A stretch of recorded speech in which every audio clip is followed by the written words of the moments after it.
হ্যাঁ সুজন, কি অবস্থা? রাস্তার কাম কাজ কেমন, কদ্দূর? মেম্বার সাহেব, আমি রাস্তার কাম কারে দেছেন? এত চিন্তা করেন কি মানে? আমি আমার রাস্তার কাম দেছি। এই রাস্তার কাম এই 22 আগে আমি শেষ করে এলাম। আমার 2 দিন সময় দেন, দেখবেন এই রাস্তা আমি পিচ ঢালাই দিয়ে দিছি।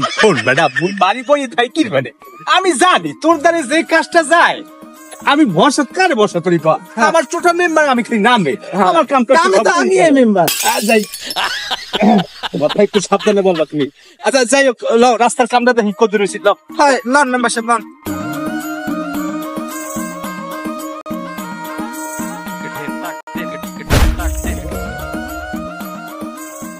ভ্যামা কি তো নিছি, এখন যদি এই ইট কয়টা নিই তাহলে মানুষ বুঝবে আনে ভ্যামা কি হয়েছে মাটির রাস্তা।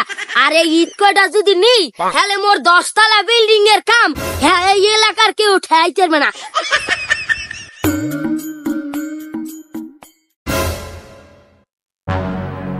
কিছুদিন না তুই এরকম করুক। মেম্বার সাহেব কি কি হইলো? আরে মোর খোদা, এই কেমন হইলো? কি হয়েছে? কি এই দেখেন, আমি কাল এই পর্যন্ত ইট বাড়ি থুয়ে গেছি। আমি এই সীমানা গাড়ি থুয়ে গেছি ইট কই হেন্দে। সুজন না, তুই এবার সুরামি মরামি করনি? মেম্বার সাহেব, এটা আমি কেমন কথা কন? আমি আমার চেনেন না আমি কত বিশ্বাসী। আমি বিশ্বাসে লাগে আমরা আরো 2টা রাস্তা করে দিছি না। এই রিট যে রকম রাস্তার এই ড্রাইভার এখন আমার কান্দে আইবি না? হাই হাই, সত্যি করে কি কি মেম্বার সাহেব তুই নেই কেডা? তুই মোতালিব বা সুরান না হাতে হয় লদি লদি আমার 5 তলাতে শান্তি নাই রে, আমার শান্তি 10 তলা।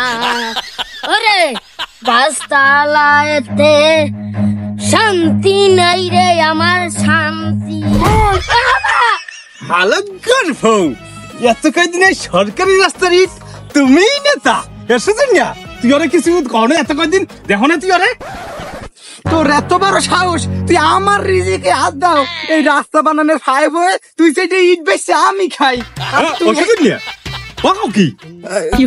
তোর এত বড় সাহস, তুই কিনলে কে দাও? এইখানে আমি রাস্তা বানাই, মেম্বার সাহেব আগাইতারি না। ও সব ইট গুলো যাইতে চুরি করে লই যায়। এই ধর মরে দেখতে কি আপনার চোর মনে হয়? বেটা স্যার, বেটা মুই কি চোর? হ্যাঁ, মোর 10 তলা বাড়ির কাম মুই চালাইতে আছি বেটা। আমি আরো দেশের উপকার করতে আছি। তাই আমি ইন্দা হাঁটতে যাই, দেখি এই ইটের উপরে পাড়া দিই আর ইটগুলি লড়ে। আমি আর ইটগুলি শক্ত করি আর তোরা আমার চোর চোর খাও। এই যে একটা ইট আছে না, এরকম তোরা লড়ে, এরপর আমি উড়াইয়া সুন্দর মতো লাগাইছি। আর ইকো আছে তার তোরা আমার চোর মনে করছো? ওরে হালার পালা, ইট চুরি করে আবার বড় বড় কথা কও। এইখানে মানুষে কয় যে চোরের মার বড় গলা। তালুকদার সাহেব, ওই এইরকম তারা শিকার পাইবে না। আমি এক কাম করেন, আমি তোর উপরে আমার তদবির চালান, হেলেই ও শিকার পাইবে। হ্যাঁ তুই ঠিকই কইছো, আমার তদবির ছাড়া কোনো চোর আহান পর্যন্ত কোনো কিছু শিকার পাইছে? আমার 10 তলা বিল্ডিং এর কাম শেষ হয় নাই, আমার মা গো। তালুকদার সাহেব আমারে ছাড়িয়ে দেন, আমার মা গো। আমি আর চুরি করবো না, আমার মা গো। ও সুগুন দিয়ে মরে ছাড়িয়ে দে, আমার মা গো। তুই একবার ধরা খাইছিলি আমার লগে চুরি করতে যাইয়া, এরপর তোরে আমি বিদায় চালাম, আমার মা গো।